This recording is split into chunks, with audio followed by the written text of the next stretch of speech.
ආයුබෝවන් සුබ සන්ධ්‍යාවක්. සියලු සමීක්ෂණ වාර්තා නැවත නැවතත් අහුරු කරන ලංකාවේ අංක 1 ප්‍රවෘත්ති ප්‍රකාශය. පැත්තකියත් ඇත්ත කියන හිරු ප්‍රවෘත්ති සමගින් මම මහේෂ් සේනාරත්න. මම රෝෂිනී විජේසූරිය මුලින්ම අවධානය දවස උණුසුම් කළ සිරස්තල වෙත.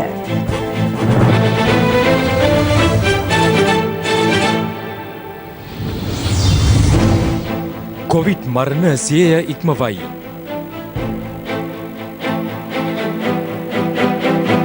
රුවන්වැල්ලේ වෛද්‍යවරයෙක් ආසාදිත වීමත් සමග ආශ්‍රිතයින් 500ක් හඳුනා ගනී. රට පුරා අනුපොකුරු. දැඩි පරිශ්‍රමයක් යොදමින් ඉන්නවා පාලනය කර ගැනීම සඳහා. නමුත් ඒක පාලනය වුණායයි කියලා අපිට සතුටු වෙන්න පුළුවන් තත්ත්වයක නෑ. අටලුගම ආරක්ෂාව තර වෙයි. නිදැල්ලේ සැරිසරන්නන් සොයා ගුවන් මෙහෙයුම්. රිමාන්ඩ් ගත කර සිටින ශානි අබේසේකර IDH රෝහලට මාරු කිරීම ගැන පාර්ශව රැසකින් විරෝධය.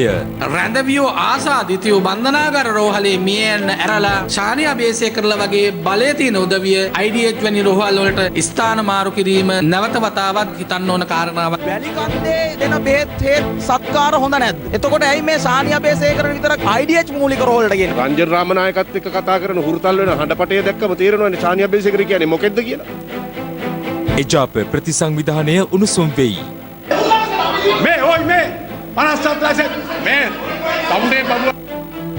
සාමාන්‍ය පෙළත් කල් යයිද?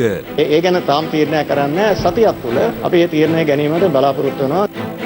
දසහැවිරිදි දරුවා මුහුණ දුන් අනතුර.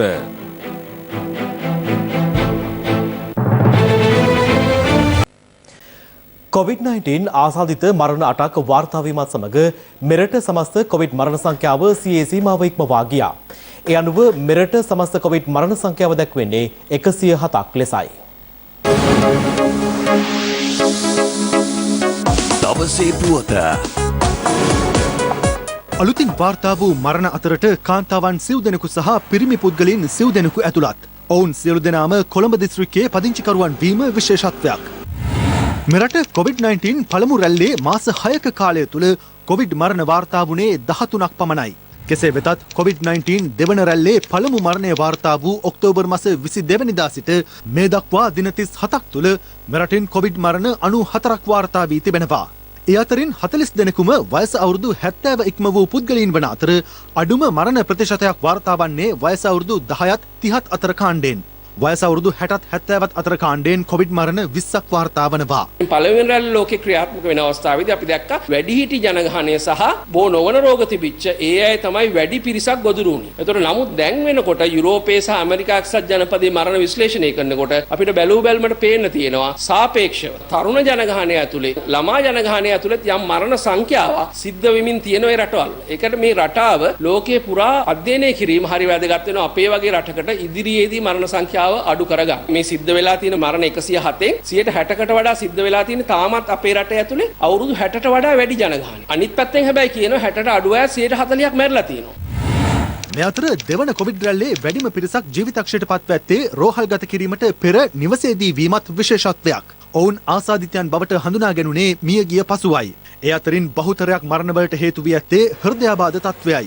තවත් සැලකිය යුතු පිරිසක් ජීවිතක්ෂයට පත්ව ඇත්තේ දියවැඩියාව හා සම්බන්ධ සංකුලතා හේතුවෙන්.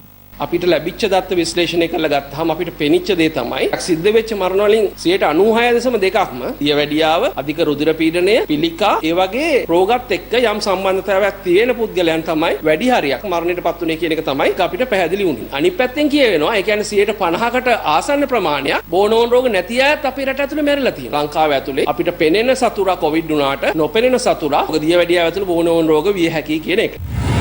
දෙවන කොවිඩ් රැල්ලේ මරණ අතරින් වැඩිම පිරිසක් කොළඹ දිස්ත්‍රික්කයේ පදිංචිකරුවන්. කොළඹ දිස්ත්‍රික්කයේ තුලද වැඩිම මරණ සංඛ්‍යාවක් වාර්තා වන්නේ කොටහේන ජින්තුපිටිය ප්‍රදේශ ආශ්‍රිත කොළඹ 13 ප්‍රදේශයෙන් වන අතර මාලිගාවත්ත මරදාන ආශ්‍රිත කොළඹ 10 ප්‍රදේශයෙන්ද කොවිඩ් මරණ වැඩි සංඛ්‍යාවක් වාර්තා වනවා. කොරෝනා කියන්නේ විහිළුවක් අපිට බලපාන්නේ නැහැ කියන මතයේ සිටියොත් අමාරුව වැටෙනවා. ඒක බටහිර රටවල් හොඳට තේරුම් ගන්න තියෙනවා. ඇමරිකාව වගේ බලවත් රටවල් කොච්චර හමුදාවක් තිබුණත් කොච්චර යුද්ධ ටැංකි තිබුණත් මේ වෛරස් එක සටන් කරන්න බෑ. මේ වෛරසය දරුණු භාවය ගැන හිතලා බය වෙන්නේ නැතුව අවශ්‍ය දේ කරලා ඉදිරියට ගියොත් මේක ජය ගන්න පුළුවන්. එන්නතේ එනකම්. එන්නතේ ආවටත් පස්සේ. මොකද හැමෝම එන්නත් එකපාරට එන්නත් වෙන්නේ නැහැ. පුරුවන්තන අනවශ්‍ය ගමන් සීමා කරන්න, මුව ආවරණ පළඳන්න අවම වශයෙන් මීටරයක් තුර කියන්නේ. ඒවා සරල දේවල් වුණාට ඒවා තමයි වැදගත් වෙන්නේ. පෑලියගොඩ සහ කොළඹ මහනගර සභා බල ප්‍රදේශයේ ආශ්‍රිතව හටගත් කොවිඩ් ව්‍යාප්තිය හරහා දිවයිනේ සෙසු ප්‍රදේශවලින්ද අණු පොකුරු මතුවීමක් නිරීක්ෂණය වන බවට මහජන සෞඛ්‍ය පරීක්ෂකවරුන්ගේ සංගමය අනතුරු අඟවනවා. මේ අතර තවත් COVID-19 ආසාදිතින් 274 දෙනෙකු අද වාර්තා වුණා.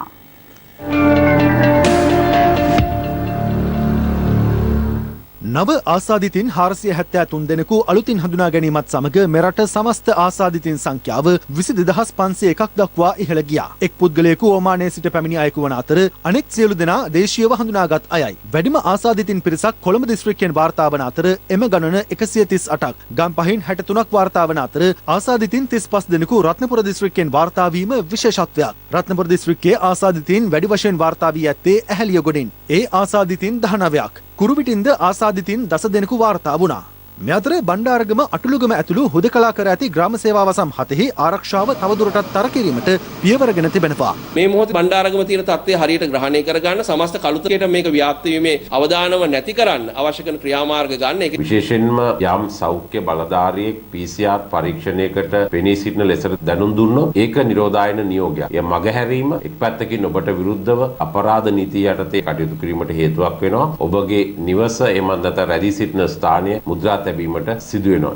යුද හමුදා ඩ්‍රෝන රෙජිමෙන්තුවේ ඩ්‍රෝන යානා මෙන්ම හෙලිකොප්ටර් යානා යොදා ගනිමින් අදාළ ප්‍රදේශවල නිරීක්ෂණ කටයුතු අදත් සිදු කෙරුණේ මෙලෙසින්.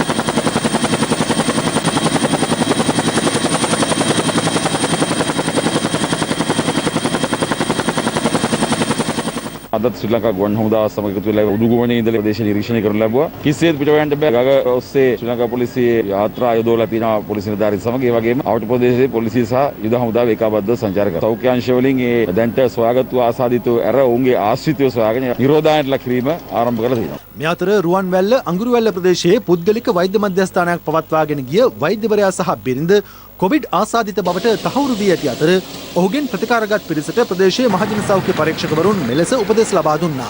මේ වන විට අඟුරුවැල්ල පෞද්ගලික වෛද්‍ය මධ්‍යස්ථානයේ වෛද්‍ය නිලධාරිවරයාට කොරෝනා රෝගය ආසාදනය වී ඇති බව කනගාටු වෙනවද අපි ඔබට මතක් කර සිටිනවා. ඔබ සියලු දෙනා කොරෝනා රෝගය පිළිබඳව අවධානමක් ඇති බවින් වහාම නිරෝධායන කටයුතු ආරම්භ කරන ලෙස අපි ඔබට මතක් කර සිටිනවා. අදාළ වෛද්‍යවරයා කිසිදු සෞඛ්‍ය ආරක්ෂිත ක්‍රමවේදයක් අනුගමනය නොකර ප්‍රදේශයේ රෝගී ජනතාවට ප්‍රතිකාර ලබා දී ඇති අතර 500කට වැඩි පිරිසක් පසුගිය කාලයේ ඔහුගෙන් ප්‍රතිකාර ලබාගෙන ඇති බවට අනාවරණ වී තිබෙනවා. මෙම වෛද්‍යවරයාගෙන් 15 වෙනි මාසේ 16 වෙනිදා සිට ප්‍රතිකාරගත් සියලු දෙනා පළමු ආශ්‍රිතයින් බවට පත් වෙනවා. කරුණාකරලා තමන්ගේ ප්‍රදේශයේ මහජන සෞඛ්‍ය පරීක්ෂකතුමා අමතන්න ඒ අය සියලු දෙනා නිරෝධායනයට ලක් විය යුතුයි. පවුලේ සියලු දෙනාම නිරෝධායනයට ලක් විය යුතුයි. මහනුවර මහරෝහලේ උගුර කන නාසය පිළිබඳ රෝගී සායනයේ සේවය කරන හෙදියන් දෙදෙනෙකුට කොවිඩ් ආසාදිත බවට හඳුනා ගැනීමත් සමග ඔවුන්ගේ ආශ්‍රිතයන්ට සිදු කළ PCR පරීක්ෂණ වලින් තවත් ආසාදිතින් 17 දෙනෙකු හඳුනාගෙන තිබෙනවා. ඔවුන් අතර වෛද්‍යවරයෙකු සහ හෙදියන් 9 දෙනෙකුද සිටින බවයි වාර්තා වන්නේ. ඒ අනුව එම සායනයට යොමු වෙච්ච අනිකුත් අපේ කාර්ය මණ්ඩලය සහ ඒ හා සමීප කටයුතු කළ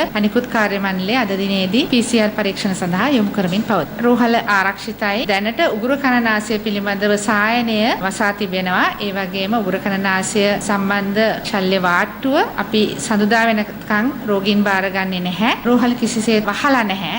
භගවන්තලාව කැම්පියන් වතුයායේ පදිංචිව සිටි 69 හැවිරිදි කාන්තාවක් නිවසේ නිරෝධායනය වෙමින් සිටියේදී ජීවිතක්ෂයට පත්ව තිබෙනවා. අදාළ කාන්තාවගේ දියණිය සහ මිනිබිරිය බත්තරමුල්ල ප්‍රදේශයේ සිට පසුගිය දිනක භගවන්තලාව ප්‍රදේශයට පැමිණ ඇති අතර මහජන සෞඛ්‍ය පරීක්ෂකවරුන් ඔවුන් ඇතුළු පවුලේ අය ස්වයං නිරෝධායනයට යොමු කර තිබුණා. කෙසේ වුවත් අදාළ මෘතදේහය සම්බන්ධයෙන් PCR පරීක්ෂණ වාර්තාව මෙතෙක් ලැබී නැහැ. බම්බලපිටිය ප්‍රදේශයේ පෞද්ගලික ආයතනයක සේවය කළ පුද්ගලයෙකු පසුගියදා සිය පදිංචි ප්‍රදේශය වන භගවන්තලාව ප්‍රදේශයට පැමිණ ඇත්තේ දීපවාලි උත්සවය වෙනුවෙන්. ඔහුට සිදු කළ PCR පරීක්ෂණයේදී කොවිඩ් ආසාදිත බවට හඳුනාගෙන ඇති අතර ඒ වන විටත් ඔහු ප්‍රදේශයේ මත්පැන් අලෙවිසලකට සහ වෙළඳසල් කිහිපයකට ගොස් ඇති බවට අනාවරණ වී තිබෙනවා. පසුව ප්‍රදේශයේ මහජන සෞඛ්‍ය පරීක්ෂකවරුන් පැමිණ අදාළ වෙළඳසල් තාවකාලිකව වසා දැමීමට කටයුතු කර ඇති අතර ආසාදිත පුද්ගලයා ප්‍රතිකාර මධ්‍යස්ථානයක් වෙත යොමු කිරීමට පියවර ගත්තා. මත්ස්‍ය ව්‍යාපාරයේ නිරත කැලණිය පෙතියාගොඩ ප්‍රදේශයේ පදිංචි පුද්ගලයෙකු කොවිඩ් ආසාදිත බවට හඳුනා ගැනීම හේතුවෙන් මඩකලපුව ප්‍රතිකාර මධ්‍යස්ථානයක් වෙත යොමු කර තිබෙනවා. ඒ සමග ඔහුගේ 6 මාස ගැබිණි බිරිඳ ඇතුළු පවුලේ සමාජිකයින් සියලු දෙනා දියතලාව ප්‍රදේශයේ වෛද්‍ය කඳවුරකට රැගෙන ගොස් තිබුණේ PCR පරීක්ෂණ සිදු කිරීමටයි.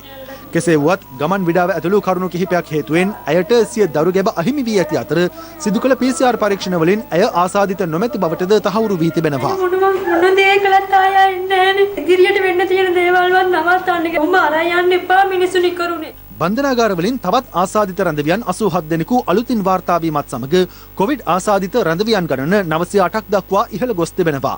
ඉන් 63 දෙනෙකු වැලිකඩ බන්ධනාගාරයෙන් 11 දෙනෙකු වැලිකඩ රිමාන්ඩ් බන්ධනාගාරයෙන් සහ තවත් 12 දෙනෙකු වැලිකඩ මැගසින් බන්ධනාගාරයෙන් වාර්තා වුණා. මේ අතර බන්ධනාගාර ආශ්‍රිතව පැතිර යන කොවිඩ් වසංගත තත්ත්වයේ සැලකිල්ලටගෙන සුළු වැරදි සම්බන්ධයෙන් අධිකරණය මගින් දඬුවම් කර සිරගතව සිටින 606 දෙනෙකුට ජනාධිපති පොදු සමාවක් ලබා දීමට තීරණය කර තිබෙනවා. මේ අතර නාරායන් පිට හිටි ප්‍රමුඛ පෙළේ පෞද්ගලික රෝහලක පිරිසිදු කිරීමේ නිරත වූ පෞද්ගලික ආයතනයකට අනුයුක්ත 14 දෙනෙකුටද COVID-19 වෛරසය ආසාදනය වී ඇති බව නාරායන්පිට සෞඛ්‍ය වෛද්‍ය නිලධාරී කාර්යාලය පැවසුවා. ඒ සම්බන්ධයෙන් අදාළ පෞද්ගලික රෝහල නිවේදනයක් නිකුත් කරමින් පවසන්නේ අදාළ ආසාදිතින් වාර්තා වීමත් සමග තම ආයතනය සෞඛ්‍ය නිර්දේශ අනුව ඔවුන් සම්බන්ධයෙන් කටයුතු කර ඇති බවයි.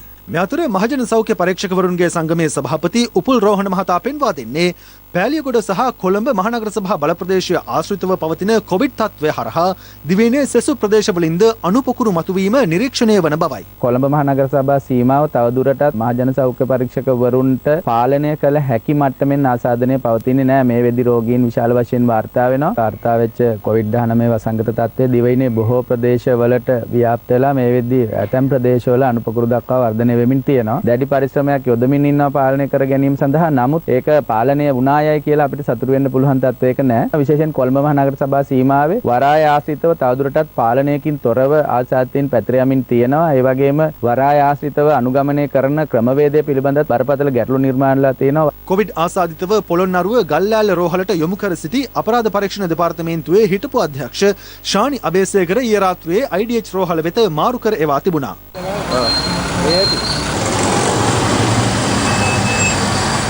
ඔහු මේ වන විට රක්ෂිත බන්ධනාගාරගත කර සිටින්නේ ව්‍යාජ සාක්ෂි නිර්මාණය කිරීමේ චෝදනාව මතයි.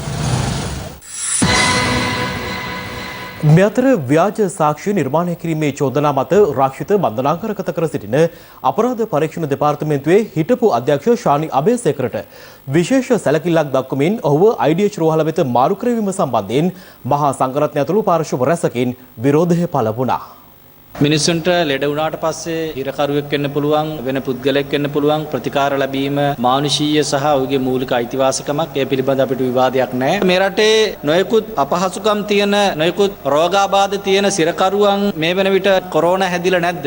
අපිට නැවත වතාවක් විශාල වශයෙන් කුකුසක් සැකයක් ඇති වෙනවා. මේ රටේ නීති අවනීතිය කරමින් මේ රටේ අහිංසක මිනිස්සුන්ට මරණ දඬුවම දෙමුන් වෙනත් විදිහේ බරපතල ගණේ නඩු විභාග දියත් කරමින් කටයුතු කරපු පුද්ගලයෙක්. එතකොට එවැනි පුද්ගලයෙකුට මේ ආණ්ඩුව යටතේ එවැනි විදිහේ නීතියෙන් ලිස්සා යාමක් ගැලවීමක් ලැබෙයිද කියලා අපිට ප්‍රශ්න කරන්න සිද්ධ වෙනවා. ශානි අබේසේකර විසින් කරපු විශාල පරීක්ෂණ ගණනාවකින් අගතියට පත්වෙච්ච පාර්ශවයන් ඉන්නවා. එතුමා සත්‍ය චෝදනා නගමින් කටයුතු කරලා තියෙනවා. ඒ නිසා ඒවා පිළිබඳ නිවැරදි පරීක්ෂණයක් සිදු කරන්න එතුමා ඉන්න එක වැදගත්. නමුත් එතුමා ඉන්නවා වගේම මේ රටේ අනෙක් ජනතාවට ජීවත් වීමේ අයිතිය තියෙනවා. ඒ අයිතිය තහවුරු කිරීම වෙනුවෙන් රජයේ වහා පියවර ගත යුතුයි. දිට්ඨ ධම්ම වේදනීය කර්මය කියන එක මහ පුදුම දෙයක්. යම් කිසි කෙනෙක් යම් අපරාධයක් කරන්නම් නීතියෙන් දඬුවම් නොලැබුණත් ස්වභාව ධර්මයෙන් දඬුවම් දෙනවාමයි. රැඳවියෝ ආසාදිතයෝ බන්ධනාගාර රෝහලේ මියන්න ඇරලා ශානි අබේසේකරලා වගේ බලය තියෙන උදවිය IDH වැනි රෝහල් වලට ස්ථාන මාරු කිරීම නැවත වතාවක් හිතන්න ඕන කාරණාවක්. අද වෙද්දී ශානිට හැදිලා තියෙන හෘදයාබාධයක්. පළවෙනි වතාවට තමයි දන්නේ ශානිට හෘදයක් තියෙනවා කියලා. මොකද ශානි බලය තියෙන කාලේ කටයුතු කළේ පපුවක් තියෙන මිනිහෙක් විදියටද කියන එක ශානි ඔහුගේ හෘද සාක්ෂියෙන් නැවත විමසා බැලිය යුතු ප්‍රශ්නයක් බවට පත් වෙනවා ඔහුගේ පාදඩ හැසිරීම. පහුගිය කාලේදී ශානි අබේසේකර විසින් හදපු ගොතපු නඩු තීන්දුවකින් මරණ දඩුවම නියම වෙච්ච දුබින්ද සිල්වා අද දවසේ ජීවත් වෙන්නේ ඔළුවේ උණ්ඩයක් එක්ක. එතකොට මේ උණ්ඩේ තියෙන වේදනාව ඒ උණ්ඩේ ඔළුවේ තියාගෙන හුස්ම ගන්න වේදනාව දුබින්ද සිල්වාට දැනෙන්නේ නැද්ද? ඔහුට රෝහල් ගත වෙන්න ඔහුට ඖෂධ ප්‍රතිකාර ලබා ගන්න අවශ්‍ය කරන අයිතිවාසිකම මේ වෙලාවේ ශානි අහිමි කරනවා. ඔහු විදේශ රටකින් නැවත ලංකාවට කැඳවලා සිරගත කරනවා. එතකොට ශානිට මතක් වුණේ නැද්ද දුමින්දට වැදිච්ච වෙඩි උණ්ඩේ ඔළුවේ තියෙනවා දුමින්දටත් මේ අවශ්‍ය කරන වෛද්‍ය ප්‍රතිකාර ලබා දෙන්න ඕනේ. ඒක මානුෂීයයි කිය. ශානිට විතරයිද මේ අසනීප තත්ත්වයන් එක්ක රෝගීන් තත්ත්වයන් එක්ක ඖෂධ ප්‍රතිකාර ලබා දෙන්න ඕනේ. ඒක නිසා අපි සජිත් ප්‍රේමදාස ඇතුළු මේ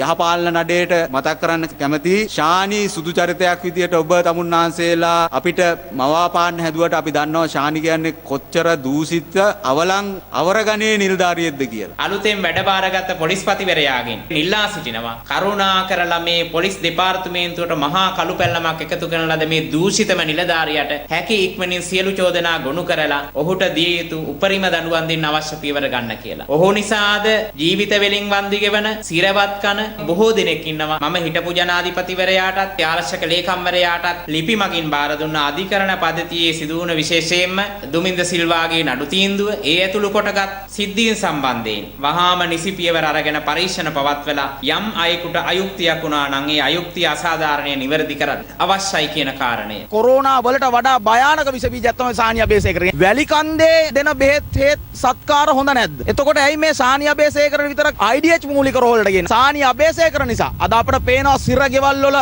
නිකරුණේ අපරාධ කරන්නේ නැතුව දුක් විඳින පිරිසක් ඉන්නවා. අන්න ඒ අයව එළියට ගන්න ඕන ඉක්මනින්. ඒක නිසා අපි කියනවා ජනාධිපතිතුමාට ඒ සඳහා විශේෂ අවධානයක් යොමු කරන්න. එහෙම කෙනෙකුට විශේෂ වරප්‍රසාද දෙන්න කියලා කාටවත් කියන්න අයිතියක් නැහැ. නිශාන්ත කන්දප්පයි ශානි අබේසේකරයි තමයි එක එක බලවේගවල උමනාවට මේ රටේ බුද්ධ්‍යංශ සහ කිසිම වරදක් නොකරු මිනිසුන්ව නිරපරාධ වරදකාරයෝ කරන්න උත්සාහ කළේ. රංජන් රාමනායකත් එක්ක කතා කරන හුරුතල් වෙන හඬපටය දැක්කම තේරෙනවනේ ශානි අබේසේකර කියන්නේ මොකෙද්ද කියලා. තිබිච්ච ආණ්ඩුවේ ඔක්කොම කඩප්පුලි වැඩ ටික බාරගෙන හිටියේ ශානි අබේසේකර. ඔය දෙකවල තමයි දඩේම දියත් කළේ. ඒ දඩේම දියත් කරපු ක්‍රියාන්විතයේ ප්‍රධානතම පාපතර නිලධාරියා තමයි ශානි අබේසේකර. එයා බබෙක් නෙවෙයි. පොළොන්නරුව ජලගැලුම් නිම්න ජාතික උද්‍යානයේ ඇති අනවසර ගවගාල් පිළිබඳව සොයා බැලීමට සිංහලේ අපි ජාතික සංවිධානයේ සභාපති පූජ්‍ය ජම්බුරේවිල චන්දරතන හිමියන් ඇතුළු පිරිසක් අද කටයුතු කළා. අනවසර ගවගාල් ඉවත් කිරීමට අධිකරණය ලබා දී ඇති නියෝග පවා දේශපාලන බලපෑම් මත ක්‍රියාත්මක නොකර සිටින බව එහිදී හෙළි වුණා.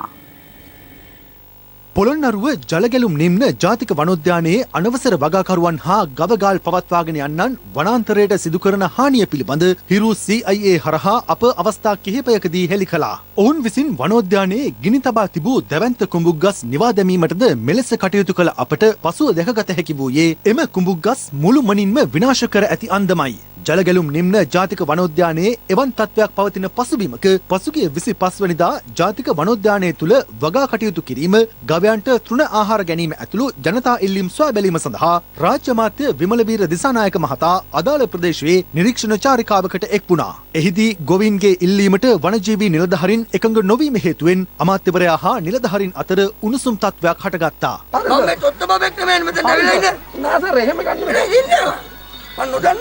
වනජීවී රාජ්‍ය අමාත්‍යවරයාගේ ක්‍රියාකලාපයට විරෝධය පළ කරමින් දිවයින පුරා සමස්ත ලංකා ඒකාබද්ධ වනජීවී නිලධාරී සංගමය ඊයේ එක් දින සංකේත වැඩවර්ජනයක්ද සිදු කළා. සංගීත වැඩවර්ජනයට සාර්ථක වුණා. සියලුම වෘත්තීය සමිති සහභාගී වුණා. ඉන්පසු අද දින සුපුරුදු පරිදි කාර්ය මණ්ඩලයේ සේවයට වාර්තා කරලා තියෙනවා. අපි ඉදිරියේදී බලාපොරොත්තු වෙනවා මෙවැනි දෙයක් සිදු නොවේ කියලා. මේ අතර වනජීවී රාජ්‍ය අමාත්‍යවරයාගේ දෝෂ දර්ශනයට ලක් වූ සෝමාවතී ජාතික උද්‍යාන බාරකරු හිරු ප්‍රවෘත්ති වෙත මෙලෙස අදහස් පළ කළා. ඊයේ පාර්ලිමේන්තුවේදී දැක්කා රාජ්‍ය අමාත්‍යවරයෙක් මගේ නම පාවිච්චි කරමින් වනජීවී නිලධාරීන් තක්කඩි හොරු කියන ආකාරයෙන් කතා කරනවා. අපි අවංකව හදවත එකගව වැඩ කරපු රාජ්‍ය නිලධාරී වනජීවී අපරාධ වැළැක්වීම සඳහා ගත් ක්‍රියාමාර්ග පත්තර වල පළ වෙලා තියෙන වාර්තා දැක්කාම ඕනෑම කෙනෙකුට බලා ගන්න පුළුවන්. මාස 11යි වැඩි කාලයක් තුල නඩු 116ක් පමණ අධිකරණයට ඉදිරිපත් කළ වනජීවී අපරාධකරුවන්ට එරෙහිව රාජකාරී කරලා තියෙනවා. මේ වෙනකොට විභාග අවසන් වෙච්ච නඩු සම්බන්ධයෙන් ලක්ෂ 70 ගණනක දඩමුදල් රජයට අය කරලා දීලා තියෙනවා. වනජීවී අමාත්‍යවරයා හා විමල් වීරවංශ අමාත්‍යවරයාද අදාළ සිද්ධිය සම්බන්ධයෙන් මෙලෙස අදහස් පළ කළා. එතුමා මේ කාරණේදී ප්‍රශ්නේ විසඳීම සඳහා ගත්තා වූ ක්‍රියාදාමයේ වැරද්දක් තියෙනවා කියලා මම දකිනවා. ඒක කාමරය ඇතුළේදී කතා කරන්න ඕන එකක් මේ නිලධාරීන් අකටයුත්තක් අසාධාරණයක් වෙන්න දෙන්නේ නැහැ කියන සහතිකය විතරක් මම දෙනවා. වරදක් තියෙනවා නම් ඒ වරද නිවැරදි කළ යුතු ශිෂ්ට සම්පන්න ආකාරයක් තියෙනවා. හරියට වැඩ කරන රාජ්‍ය නිලධාරීන්ව අපි හැම වෙලේම ආරක්ෂා කරනවා. ඇතැම් විට ඇතැම් දේශපාලඥයන් අතින් අඩුපාඩු වෙන්න පුළුවන්. නමුත් ඒවා පොදුවේ ආරක්ෂා කරන ප්‍රතිපත්තියක අපේ ආණ්ඩුව නැහැ. මේ අතර සිංහලේ ජාතික සංවිධානයේ සභාපති පූජ්‍ය ජඹුරේවැල චන්දරතන හිමියන් ඇතුළු පිරිසක් මෙම මතභේදයට ලක්ව ඇති භූමියේ ගවගාල් පිහිටි ස්ථාන නිරීක්ෂණයට ලක් කළා. මේවා මොනවද කින්දමන්ද කියලා හඳුනගන්න බෑ. දැන් මේ කඩලා විනාශ කරලා දාලා තියෙන්නේ නේ. ඇමතිතුමාට ඕවා ගෙනල්ලා පෙන්නන්න තිබ්බේ කඹෙන් බඳින්න හරි බැරිය හිටියනම්. කෝකද හරකා කියලා දැන් තේරුම් ගන්න බැරුව අපිට ඉන්නේ. මෙහි බඳිනේ උන්ද හරක්, එහෙ පාර්ලිමේන්තුවේ ඉන්නේ උන්ද හරක් කියලා. මේ භූමිය එක පැත්තකින් රක්ෂිත කලාපයක්. අනෙක් පැත්තෙන් පුරාවිද්‍යාත්මක වටිනාකමක් තියෙන භූමියක්. මෙය සංරක්ෂණය කිරීම සඳහා කටයුතු කළ යුතුයි. කිසිදු බාහිර පාර්ශවයකට මේ වනෝද්‍යානය අපහරණය කිරීමට ඉඩ ලබා නොදිය යුතුයි කියන ස්ථාවරයේ අපි ඉන්නවා. 2017 වසරේ විශේෂයෙන්ම හිරු මාධ්‍ය ජාලයට එක්ක අපි ඇවිල්ලා ඒ රටට පෙන්නපු නිසා මේ භූමිය සංරක්ෂණය කළ යුතුයි, රක්ෂිතයක් බවට පත් කරලා ආරක්ෂා කරගත යුතුයි කියන කාරණේ රටට කියපු නිසා නඩු දෙකක් අපට විරුද්ධව යහපාලන ආණ්ඩුව පැනෙවුවා. හිරු මාධ්‍ය ජාලයේ මාධ්‍යවේදියා පස්වතාවකට වැඩි ප්‍රමාණයක් සංවිධානාත්මක අපරාධ කොට්ටාශය ඇතුළු විවිධ ස්ථානවලට කැඳවලා මේ සඳහා මැදිහත් වෙච්ච භික්ෂුන් වහන්සේලා සිරගත කිරීම සඳහා රජයේ විවිධ කටයුතු සැලසුම් කළා. නමුත් ඒ සියල්ල අසාර්ථක වුණා. මෙම රක්ෂිත කලාපය ආරක්ෂා කර ගැනීම සඳහා 2016 වසරේ නඩු 219ක් පවරලා තියෙනවා. ඒ 219න් 2018 වසරේ සහ 2020 වසරේ තීන්දුව ලබලා දෙනවා පොළොන්නරුව මහේස්ත්‍රාත් අධිකරණය මේ රක්ෂිත භූමියක්, මේ රජයට අයිති භූමියක් කියලා. තීන්දුව ලබලා දුන්නත් අද වෙනකන් පුරාවිද්‍යා දෙපාර්තමේන්තුවවත්, වනජීවී දෙපාර්තමේන්තුවවත්, පොලිසියවත් නීතිය ක්‍රියාත්මක කරන කිසිදු ආයතනයක්වත් ඇවිල්ලා මේ ගවමඩු අයින් කරලා මේවා නතර කරන්න කටයුතු කරන්නේ නැහැ. මෙහිදී සංකේතාත්මකව එම අනවසර ගවගාල් ඉවත් කිරීමටද මහා සංඝරත්නය ඇතුළු පිරිස මෙලෙස කටයුතු කළා. අධිකරණ නියෝග නොතකමින් මහවිරු සැමරුම් සිදු කරමින් සිටි යාපනය ප්‍රදේශයේ කතෝලික පූජකවරයෙකු පොලිසිය අත්අඩංගුවට ගෙන තිබෙනවා. මේ අතර මහවිරු සැමරුමක් සිදු කළ පාර්ලිමේන්තු මන්ත්‍රී එම්.ඒ. සුමන්ත්‍රන් සම්බන්ධවද නීතිමය ක්‍රියාමාර්ග ගන්නා බව පොලිසිය සඳහන් කළා. මහවිරු සැමරුම් පැවැත්වීම වළක්වාලමින් යාපනය කිලිනොච්චිය මුලතිව් වවුනියාව මන්නාරම සහ ජාව කච්චේරි ඇතුළු අධිකරණ කිහිපයක් වාරණ නියෝග පනවනු ලැබුවා. ඒ අනුව යාපනය වවුනියාව මුලතිව් ඇතුළු උතුරු පළාතේ ප්‍රදේශ රැසක ආරක්ෂාව තර කිරීමටද පියවරගෙන තිබුණේ මෙලෙසයි. කෙසේ වෙතත් අධිකරණ නියෝගවලට පටහැනිව මහවිරු සැමරුම් සිදු කිරීමට උත්සාහ කළ යාපනය ප්‍රදේශයේ කතෝලික පූජකවරුන් පුහුණු කරන පාසලක 47 ඇවිරිදි පූජකවරයෙකු පොලිසිය අත්අඩංගුවට ගෙන තිබෙනවා.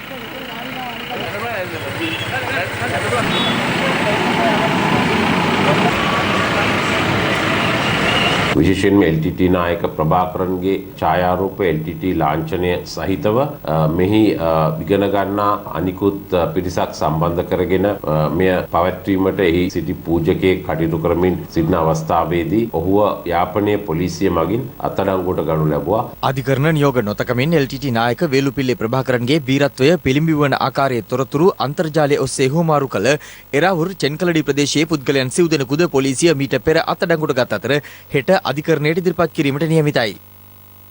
මේ අතර මහවිරු සැමරුම් තහනම් කර තිබියදී වැල්පැටිතුරේ ප්‍රදේශයේ සිදු කළ සැමරුමක් සම්බන්ධයෙන් දෙමළ ජාතික සන්ධාන පාර්ලිමේන්තු මන්ත්‍රී එම්.ඒ. සුමන්දිරන්ට එරෙහිව පොලිසිය විමර්ශනයක් ආරම්භ කර තිබෙනවා. උතුරු පළාත බහර ජ්‍යෙෂ්ඨ පොලිස් නිලධාරියෙකු සඳහන් කළේ LTT සංවිධානයේ මියගිය නායකයෙකුගේ නිවසේ සිදු කළ සැමරුමට අදාළ ඡායාරූප සුමන්දිරන් මන්ත්‍රීවරයා සිය Facebook ගිණුමටද එක් කර ඇති බවයි. මේ සම්බන්ධව ගත යුතු ඉදිරි ක්‍රියාමාර්ග පිළිබඳව නීතිපතිවරයාගේ උපදෙස් ලබා ගැනීමට නියමිතයි. මේ අතර මහවිරු සැමරුම් පිළිබඳව අද පාර්ලිමේන්තුවේදීද ප්‍රශ්න කෙරුණා. Honorable Sumanthiran, he has paid tribute to Pandita, the LTT Jaffna leader, the other day, and he is a childhood friend of Prabhakaran, and he went and worshipped the Jaffna LTT leader. So how can he be in the parliament after taking oath for the territorial integrity of the country? I will say this. I appeared for a lady named Signatura Maheshwari in the High Court of Jaffna. She is 83 years old. Her son, who is called by that name, Pandita, died in 1985. She remembers her son every year on the 27th of or around November time. Yes, he was an LTT leader. Nevertheless, he was her son. Every mother has a right to remember their children. The mother can wait. I am not finished. The mother can always respect the son. There's no problem. But parliamentarian cannot go and then pay tribute to LTT leader. So how can he take oath? How can he take oath in the parliament? You can't compare JVP with LTT. LTT tried to divide the country. එක්සත් ජාතික පක්ෂ ප්‍රතිසංවිධාන රැස්වීමක් අද මොනරාගලදී පැවති අතර එහිදී උණුසුම් තත්ත්වයක් හටගත්තා. ඊට හිටපු පාර්ලිමේන්තු මන්ත්‍රී පාලිත තෙවරප්පිරුම් මහතාද එක්ව සිටියා. මොනරාගල නගරයේ පෞද්ගලික හෝටලයක පැවති මෙම එක්සත් ජාතික පක්ෂ ප්‍රතිසංවිධාන රැස්වීමේ උණුසුම් තත්ත්වයක් ඇති වූයේ හිටපු පාර්ලිමේන්තු මන්ත්‍රී පාලිත තෙවරප්පිරුම මහතා අදහස් පළ කිරීමත් සමගයි. සජිත්‍ර නායකවරු අපි රනිල් කණෙන් අතර ඉඳලා සජිත්‍ර නායක අපි වාඩි කරනවා. අපි නේ පුළුවන් මිනිස්සු. අපි එහෙම කරපු මිනිස්සු. අපි දකිනවා මේකේ නායකත්වය කාටද පුළුවන් කියන්නේ. ඒක දැන් නියෝජ්‍ය නායක ඊගම නායකයා වෙයි නේද? තව එක කරගෙන මේක අපේ පක්ෂයක්. රුවන් විජේවර මෙතුමාට අපි අපේ සහයෝගය දෙනවා. ඒ දුකමරද කරන්න තමුන්නාලා සියලු දෙනා වෙලා දෙන්නේ මං හිතන්නේ මෙතුමා බොහොම ඉල්ලීමක් කරා මේ විනය පරීක්ෂණ අයින් කරන්න කියලා. මචං ඒක කරන්න බෑ. පක්ෂේ විනයක් තියෙනවා මචං. අපේ මන්ත්‍රී රාජ්‍ය දැන් මේ අරගෙන ගියාම අයින් කරලා මේ ගියාම යුනියන් වල ඒක අපි කියන්නේ නෑ අපි මේවනේ මචං ගියා කියන්නේ පක්ෂේ හිටගත්තු වෙලාවේ පක්ෂේ සමගන්න කියලා අනිවාර්ය අපි දෙක තමයි කියන්නේ ඒක නායකයන් ෆයිල් එක අපි විරුද්ධයි කවුද නායකයා නපුන්සේ කරගන්න එක කියන්නේ කවුද පක්ෂේ සමගන්න දැන් ඔය ගේම දිලා දැන් මගේ හිතේ වෙච්ච දේ කියන්නේ වෙන මොකක් කියන්නේ ලොක පක්ෂේ වැඩිච්ච වෙලාවේ මිනිස්සු දාන දල පරාද වෙච්ච වෙලාවේ මේ ඔයි මේ 57 ලක්ෂ මේ තමුනේ බබුලා නානාගෙන මෙතන ඔබ ඔදිලා ගන්න අපි